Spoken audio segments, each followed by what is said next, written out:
Hey guys, so welcome to our second podcast. This week we are going to be talking about Dinosaur Seen in the Sewers. I am Ariane, and I'm joined today by my lovely partner, Karley.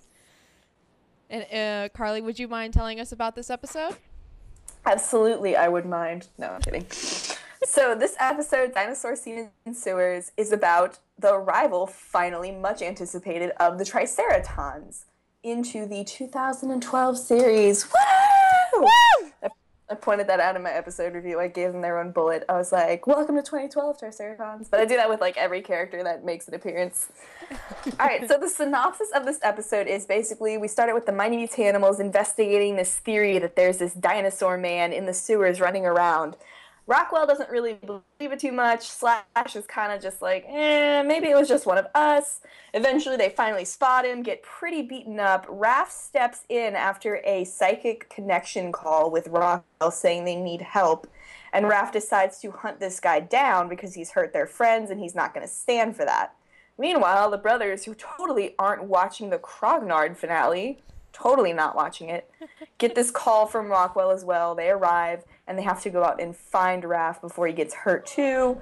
Raft eventually finds the dinosaur. They all team up, and they find that the Krang are still on planet Earth. Who didn't call that halfway through the season? Anyway. So they team up, they stop this Krang plot to reinstate the invasion again, because we haven't done that in the season finale yet. And Zog, the Triceraton, actually turns on them, which spells out trouble for the boys, and something big at the end happens, which we'll get into later. But right now, let's start talking about the things that we didn't like about the episode. And I guess I'll go first, because I threw it at you last week.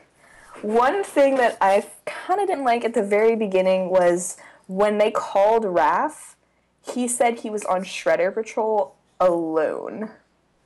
With Karai gone yet again, and everything that has happened, why would you go off alone? Shredder's already hell-bent on revenge, and with everything that's happened, especially recently, he's going to be 10 times more as ferocious and crazy.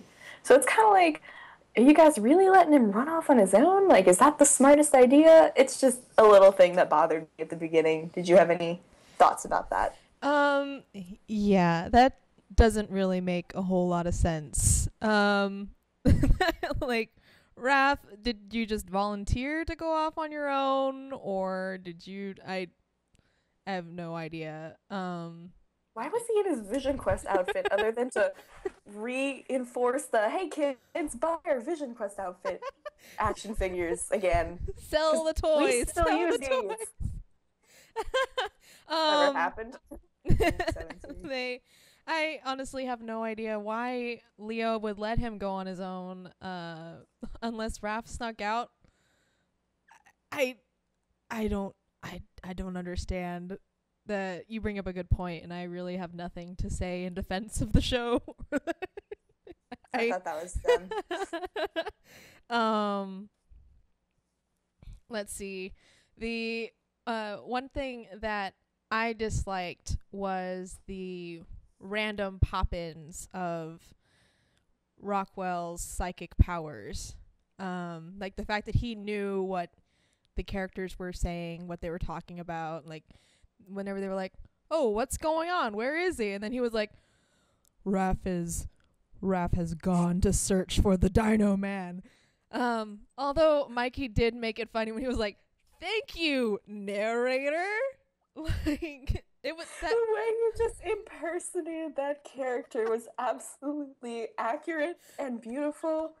And I could not be more proud to do this podcast with you in this moment. But please continue, narrator. But like, I don't like when characters just know things that they shouldn't know.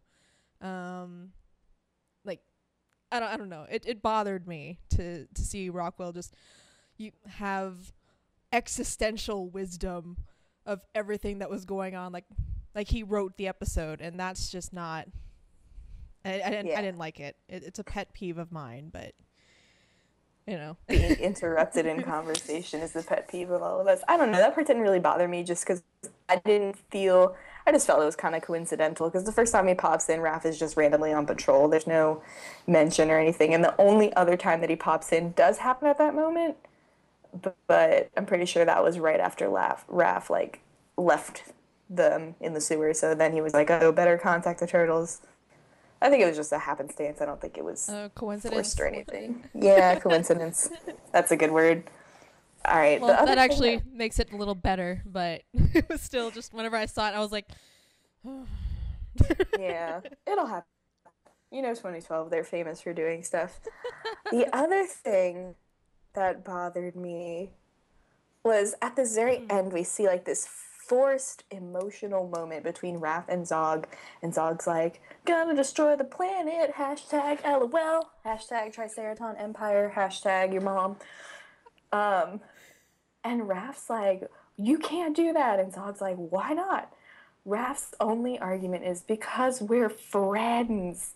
I sat there and I was like, when was it ever established that they were friends? These two characters are not friends. The relationship between these two characters is Raph found him delusional and hallucinatory in the sewer, and he took advantage of his confusion and bossed him around for an entire episode. And they both like to break things.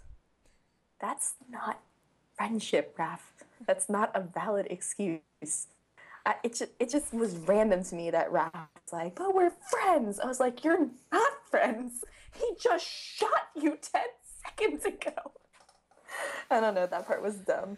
I didn't like it. Yeah. I could have thought of a lot of better reasons not to blow up the planet, but... Yeah, like, Donnie and Leo were coming up with better reasons than Raph was at that moment, to be fair. I think the reason... Oh, jeez. Oh, man. Raph and Zog, I think the one moment of that they were using as to show that they developed friendship in Raph's mind was when... they had a close-up shot of the two of them, and Raph was like, you ready, buddy? And, like, Zog, like, smiled and, like... And I was like, oh, is that the friendship? Is that the bond-creating moment? Is that it? Okay. I saw that exact same thing, and then, like, seconds later when he said the, but we're friends line, I was just like, oh, they're going to use that one shot when they looked at each other, and they were like, let's do this. That's their friendship. That's their foundation. We bonded over a mutual love of destruction. Because that's what friendship is, guys. when oh, God. That actually goes into, like, one of my dislikes, which was the fact that Raph just seemed to treat Zog as kind of disposable. Just letting him go into the portal, like, go on, soldier, and he was like, what? I saw an opportunity to have attack Dino and took it. What's the problem, you know? And there was really more evidence for mine. and it was like there's nothing there that supports a good, strong bond between them except that Raph was taking advantage of somebody. And it really bothered me because it reminded me of when we saw Slash treating Pigeon Pete the same way. And it's just like, yeah, Raph, you're not a great leader. This is why you do not lead the team. But I'm going to let that go. I'm going to let that slide. For now. Never let it slide. Just for the moment, I'm going to let it go. I'm even referencing that song from that movie. Let it go. We don't even talk about that. This is turtle time. This is not, and will never be that. So I'm going to move into my third dislike. Okay. Because we're going to reference something dangerous, and that can't happen. My third dislike is just the randomness of this episode. Like, I kind of wish it would have happened earlier if it was going to happen, which obviously it had to happen because it sets us up for the finale. But, like, we have gone through so much of this season. Like, the first half of the season is, we've got to get rid of the Krang. The second half of the season was cry, cry, cry, cry, cry. And then the episode that is supposed to prepare us for the season finale is, oh, by the way, here's this other threat that has totally existed this entire time. You guys just didn't even know about it. You should probably take care of this. There are Triceratons. And I'm like, why didn't we get, like, any more of a forewarning leading up to this? Like, it just seems kind of weird to me that they shove so many different themes at us this season, and then at the very end to set us up for a season finale, which should be an entire a thing that an entire season builds up to, like season 1 did and season 2 did. And then this season was just like, let's do this. Oh, by the way, here's how we're gonna end. It just, they stuck it in, and it was kind of just like, it's a good episode, but we could have done this earlier or something, because maybe we could have said that it takes a longer time for the Triceraton fleet to arrive at Earth from wherever they are coming from. Yeah. I think it would have been very, very... It would have been integrated better if we'd seen, like... Because it's obvious that Zog can't really go anywhere without destroying sewers. Like, or he anything. Just smashes through the walls, through the floors. He was hunting down the Krang for supposed months, and it would have been pretty hard for the turtles to not notice, like, a big, giant, gaping hole that's kind of Triceratops shaped. You know? Like, I'm pretty sure at least Donnie would have noticed, hey, that looks strange. Why don't I tell Leo or someone about it? But especially since, like, backtrack, like, saying exactly what you're saying, like, they're out in the sewers searching for Karai. Like, we know they are. How have they not seen any of the signs? Continuity! The thing that 2012 is best at.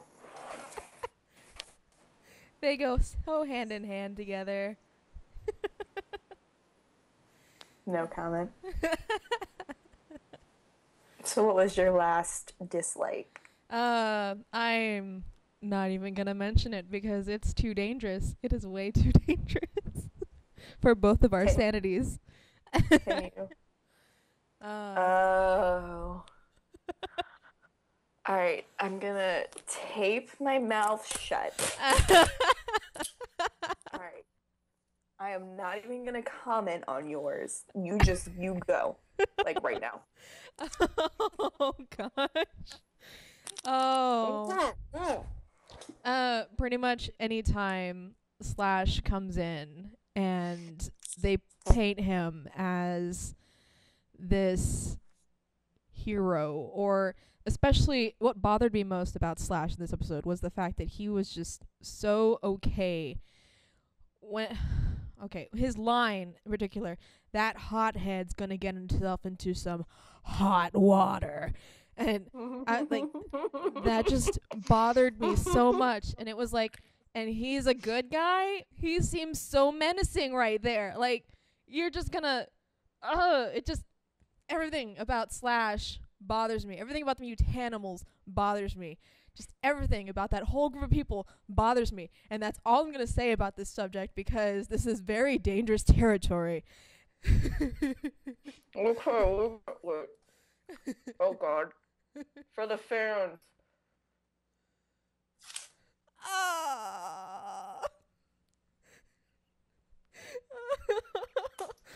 So my oh my God moment. God, that was for the fans. I hope you for these. Ow. I can't feel my mouth. Okay. My oh my God moment was definitely the Krognard finale. That was the funniest thing that the 2012 series has done with a show within the show, and I could not stop laughing. I could not stop laughing, especially since like it's just a continuous joke that runs throughout the rest of the episode. Like when they're looking for Raft, Mikey's reading forums online. Like, there's got to be a finale, and Leah's like, seriously, we're looking for Raft right now, but seriously, there was like a movie or anything after? Like, that was so funny in the middle of the fight for Krognard. Raft's like, you did watch the finale without me. It was just, that entire finale initiated so many hilarious moments, and in itself, it was a hilarious thing. So I just, thumbs up. Krognard was my favorite show within the show that the series has done so far. Oh my goodness. One of my oh my god moments was the fact that we saw a Krognard. Not the fact that we saw a Krognard. The fact that we saw a Crane get flattened.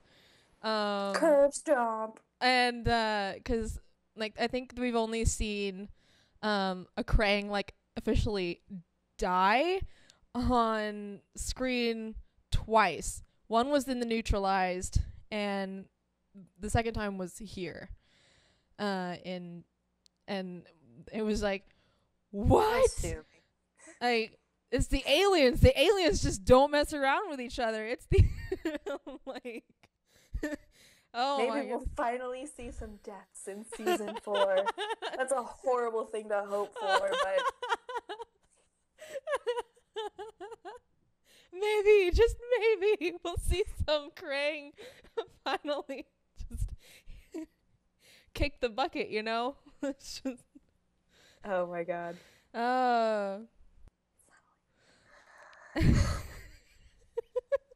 With that being said, let's get on to the things that this episode did right, and they did a lot of things right.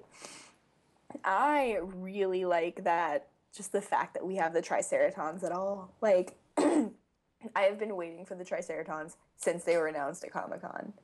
I have been so pumped for them, and I didn't think we were going to get them this soon. Like, that's crazy, and I'm hella excited to see them in this series. I'm always excited to see any classic characters revamped in the new way, in the 2012 way, but like, Triceratons, like, I love the Turtles in Space arc. I love it. And, like, I'm super pumped to see 2012 tackle this arc as well. That's all I have to say about that. Yes, I've been really looking forward to seeing them. I didn't really pay attention to this year's Comic-Con, except for, like, the highlights. But I was really excited to see the sketches for how they'd look and everything, and I didn't know like who was voicing what or anything like that. But I was like, "Oh yeah, they look so cool and everything, yay!" But I think they'll be very, very intimidating for the future because they certainly looked very intimidating in the sketches, and Zog was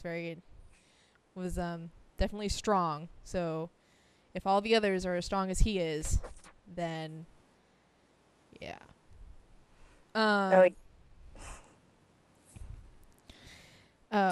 One thing that I liked, although one thing that I did like was the parallel between Slash falling and Zog falling. As much as I didn't buy the whole their friends part, I did like seeing that moment where Raph was reaching for them, because the moment I saw that, I was like, this is just like Slash and Destroy, except not really, but you know, it's really, really similar. Not really.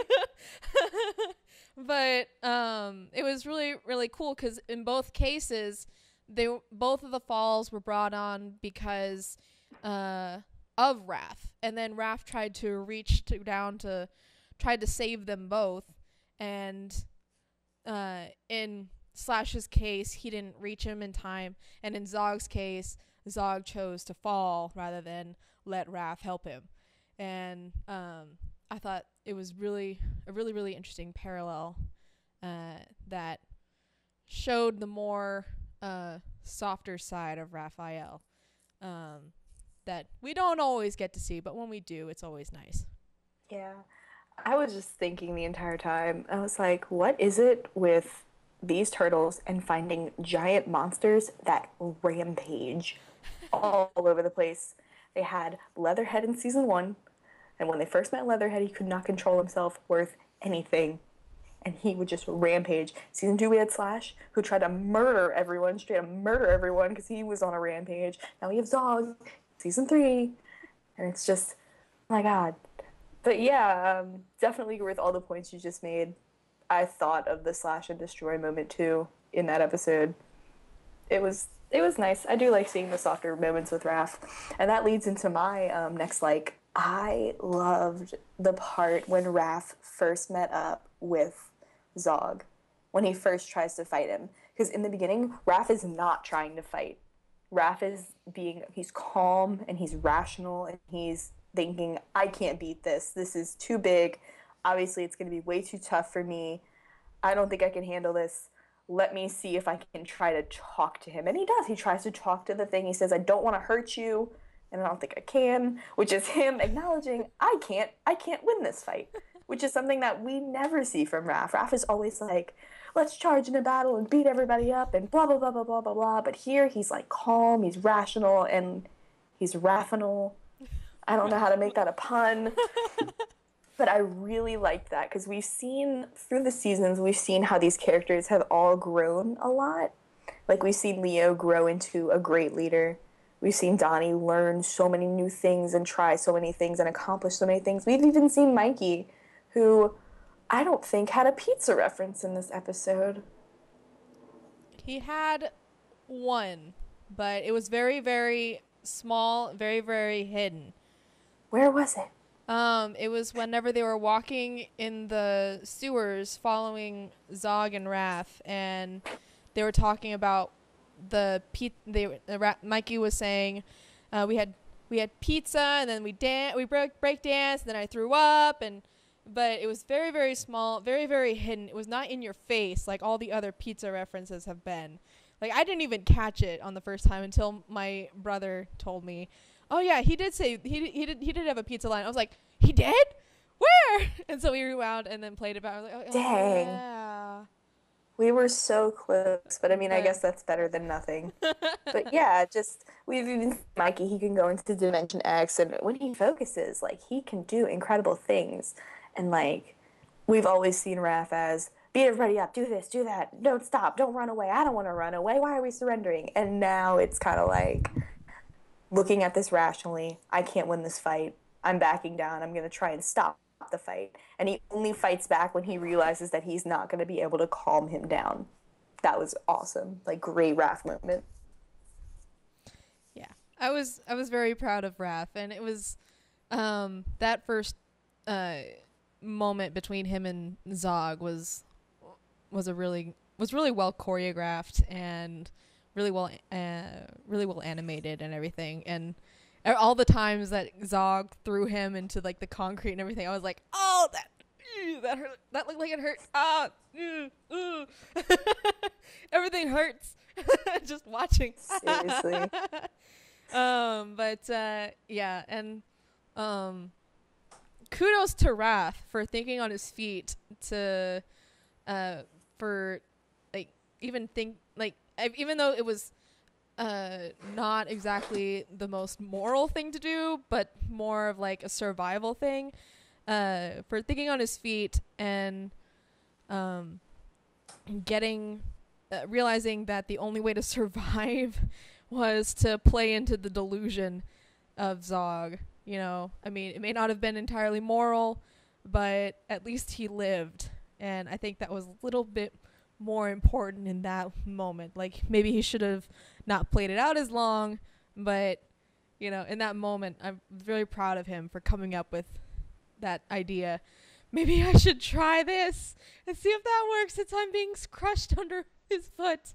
Yay. But, you know, I was proud of him. I was proud of him for like 20 seconds for doing that. Anyway. Yeah. One thing that I liked was anytime the Krang fought Zog, both in the sewer and in the Statue of Liberty, especially the Statue of Liberty fight. Like, that was so well choreographed, and the camera angles were so amazing. I think one of my favorite shots is whenever the Krang is running up and with in the like human suit type thing, and it's got like one of those zappy sticks.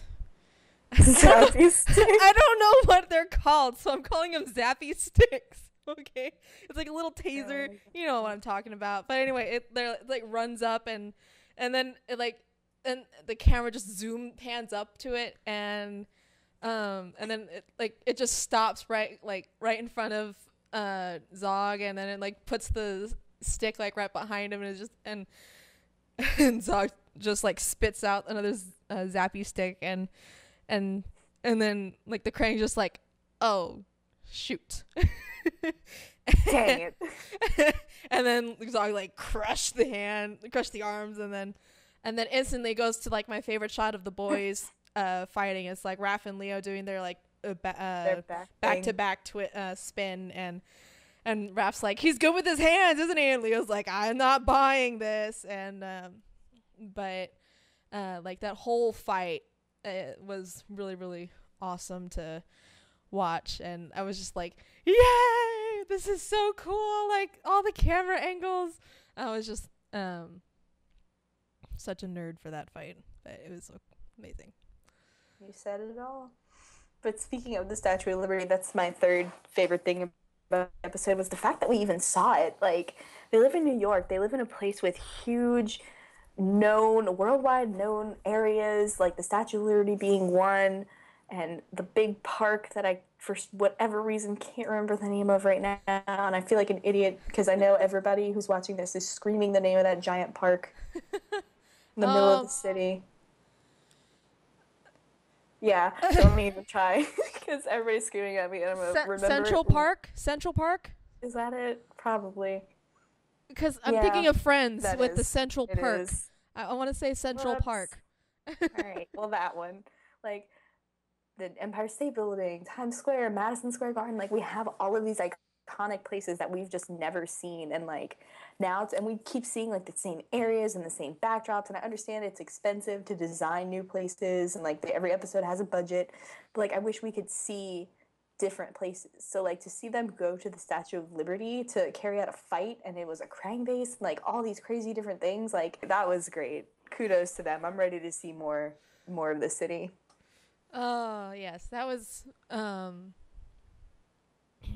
really cool. I was really excited to see another location that wasn't a skyscraper.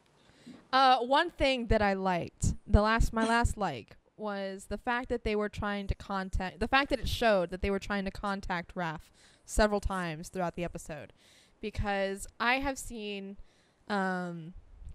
previous episodes where the turtles have gotten flack for not being more outwardly concerned about each other's safety, and not trying to call each other, not trying to blow each other's phones up every time something happens. I remember seeing it with Pizza Face.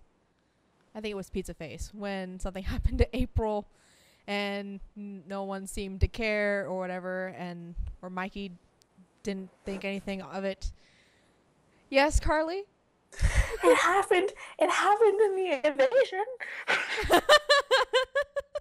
My favorite episode ever. 47 missed calls from Mikey. Yes, I loved that. Like, and he calls him like, what was his nickname? Like Chumpy. I think his nickname was Chumpy. Chumpy, answer the phone. April's Chumpy. But anyway, but I liked seeing more canonical evidence that they do care about each other when they're out on other missions and stuff like that. Like, that Leo was like, in this episode, he was like, dude, where have you been? We've been trying to call you. And everything. So I liked seeing that moment because it kind of reminds everybody, hey guys, just because they don't show in every episode doesn't mean that they don't care about each other the way that brothers do. You know, I don't know. It was just the thing that I liked. I think we should get on to our 2 questions of the week. Favorite moment? I honestly, just the entire episode was good. I can't really narrow down one single moment that I was like, oh my god, this is so much better than all the other moments. I don't have a favorite moment. The entire episode is my favorite moment. The entire episode is your favorite moment? Yeah, that's basically how I feel pretty much. But one moment that I was my favorite that you liked, that was one of your, I think either one moment that you liked or your OMG moment was the Krognard thing. Like, their whole reaction to the Krognard finale was just incredible. And especially whenever they were like looking on social media, like, really? There's nothing? But yeah. There wasn't like a movie or anything after? Like, poor Leo, he fanboys so hard. It was incredible. But yeah, that was my favorite moment, like the Krognard finale, and it kind of, like, whenever I was watching it, I was kind of just like, I wonder if this is kind of foreshadowing the finale in some way for this season. I wonder. So we have 2 questions this week. One of them is from an anonymous person. They asked, do you like the Triceratons in 2003 or 2012 better? And of course, as everyone knows, I'm going to say, because it's so obvious, because it's Karley. Oh my god, Karley likes 2003 Triceratons better. Oh my god. Let me explain. Yes, you are right in assuming that, but I bet all of you probably think just because I like the 2003 series better, that's why. You mean that's not the reason? There's a deeper reason? Yes. Just like there's a deeper reason that I like the 2003 series more than the 2012 series, there's a deeper reason for this. I like the 2003 Triceratons better because I got to see more of them. I have seen 2003 is done. It's completed in its entirety. The stories are told. Everything's set. Ending has happened. I saw the entire Turtles in Space arc in 2003. You know how much of exposure to Triceratons I've had in 2012? One episode. And I'm a fan of Zog in this series because Zog is awesome, and he's not awesome here. He's a bad guy. No, but I've seen more. I've had more exposure in 2003. I don't know who these Triceratons are in 2012 yet. And maybe that'll change after the Turtles in Space arc goes on. But as of right now, I like 2003 better. Sorry to disappoint some of you.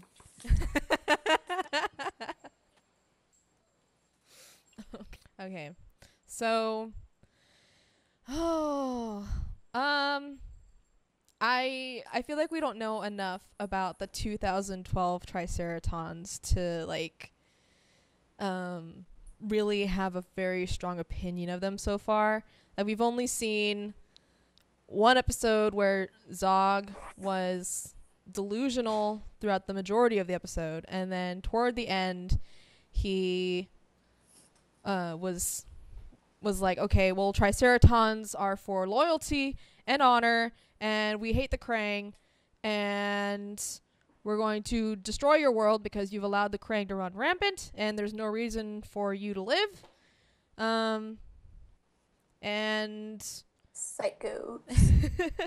And then we saw like the whole crew of them. I can't remember their names, all their names right now, but the commander and I guess all his right hand men in their ship, and they were like, let's go to Earth, it's a third world planet, blah blah blah. That's their if anybody's wondering the setup for the season 3 finale and what the Triceratons are going to do, they're not going to blow up the world, they're just going to blah blah blah. That's it. Blah, That's the blah, master. That That's is the master plan. to blah blah blah the planet. No. The horror. Okay. So like but I feel like we don't know enough about them. Because we haven't seen them. And 2012 has a habit of taking characters that we've known and putting their own twist on them. So even if we're familiar with them from like 2003, which we pretty much are, or from Mirage, which we are, and then we can't really take those assumptions into account. We have to approach them from another perspective, with an open mind.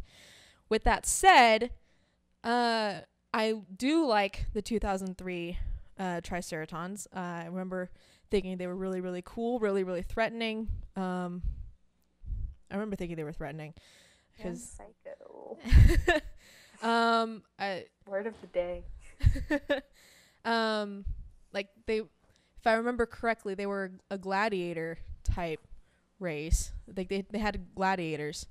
And I remember thinking that was both really cool and cruel at the same time, but it worked for them. Because they were dinosaurs, It was like they're dinosaur aliens. Like you can't go wrong with that, But with that said, I like 2003's better. But I'm keeping an open mind for what 2012 has in store with their interpretation.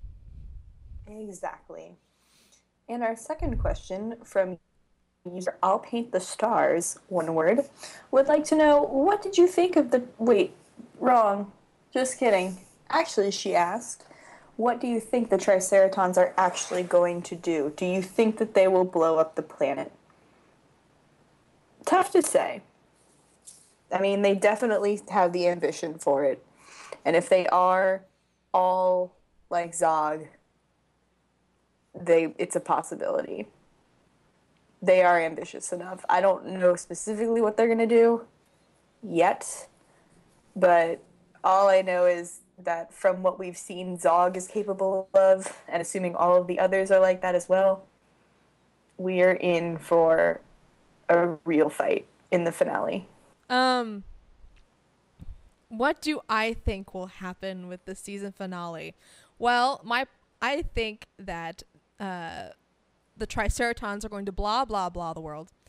Well, that's already confirmed. Yes. No.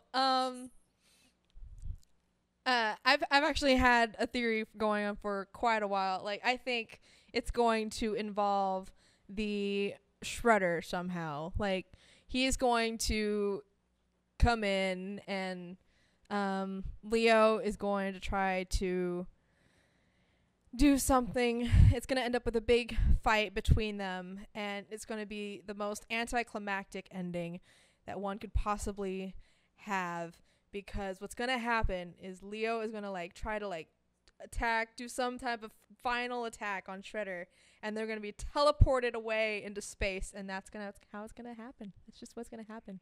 And the Triceratons are going to be in charge, and it's going to be crazy insanity just all over the place. Two things. Number one, I think you meant anti-climate. Number two, if anything horrible happens to Leo in this finale, because looking at Leo's track record with finales, he doesn't have the best one.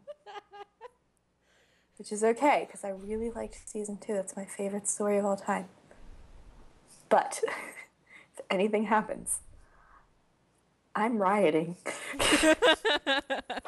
Hashtag save Leonardo 2K15. Like, seriously, that boy has a horrible track record with season finales. Oh, well. Let's see. Season 1, he blew himself up twice. Season 2, he got the shell kicked off of him. Leonardo number 1. And... and then... who knows what's... Well, we know that the Triceratons are going to be involved somehow, and I have a feeling that Shredder's going to be involved somehow, and I have a feeling they're going to be transported to space, and it's going to be amazing. And it's going to If be... that happens, if your theory is right, and it's like Leo's gonna land that final blow, and then just like it's gonna like stop like this distance, and then he's just gonna get shot up into space.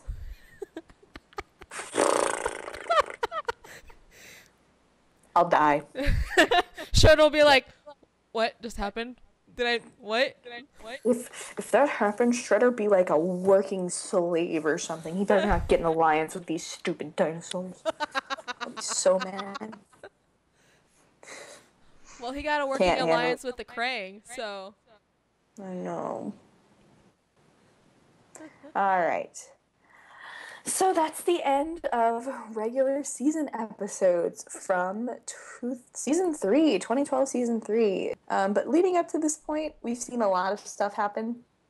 This is kind of just like a random wrench thrown in. We're so used to another story, and now we're doing a complete 180, and we're seeing this even more crazy, ridiculous story that's about to happen. We don't know what's going to happen in the finale, but we do know that the Triceratons are on their way, and stuff's about to get cray up in there.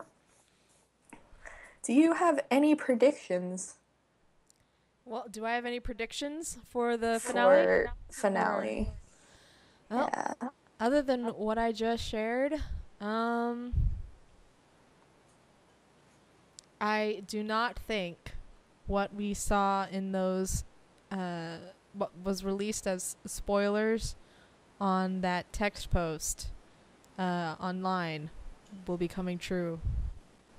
At least not the way it was written. The only prediction I really have is that I don't actually have any.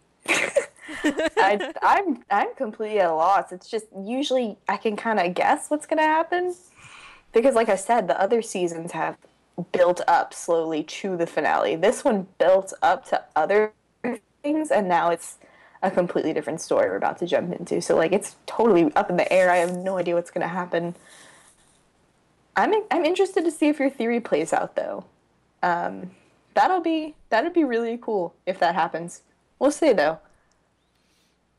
So, with that being said, I think we have reached the end of our second podcast. It's been lovely. My mouth still hurts from that tape. Thank you guys so much for tuning in this week with us. Next time we'll be reviewing the season 3 finale, Annihilation Earth, parts 1 and 2. More information on that as the week goes out. You can read my episode review linked in the description below, as well as get to both of our inboxes if you have any questions, comments, thoughts, concerns, feelings, opinions, emotions. Just send it all to us. We got you. So I'm Karley. I run all things TMNT. And I'm Ariane, and I run Ariane 2014. And we will see you on the next episode. Bye.